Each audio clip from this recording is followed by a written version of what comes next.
The question I chose this week, the main question is what is worth teaching? And I guess, personal question that I'm going to focus on is how can I present content in a way that students will believe for themselves that it is worth something? And that sentence was completely incorrect, but that's okay. Especially being a history teacher, there's kind of like a stigma, in high school of history being super boring and super awful and stuff like that.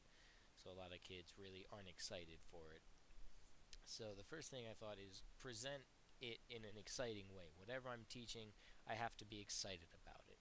And this is something that I know works because my wife was like this with history, and then she says whenever I talk about things or explain things and I'm excited and animated about it, then she becomes interested in them.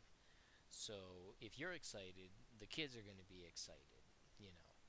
Or at least if you're not excited, there's no way that any of your students are going to be excited about the subject, even if it's something they want to learn. I think we've all experienced that before. So the second part is show how the content applies to them. Show how it means something in their life. Like history, we learn about something in history, a certain event or a certain person, and then apply that to today.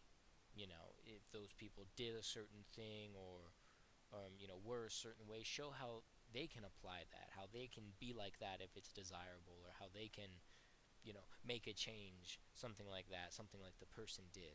So they can see that it's not just something they're reading in a book that has no value, it has value today if they apply it in their lives.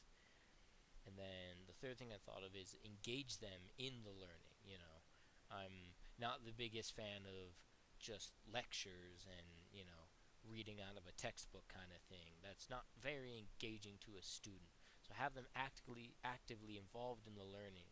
Have activities that, as much as you can be hands-on, or, at least I guess minds-on, where they have to think about things, where they have to apply themselves to it and not just, you know, eat information to then regurgitate it later on a test or something.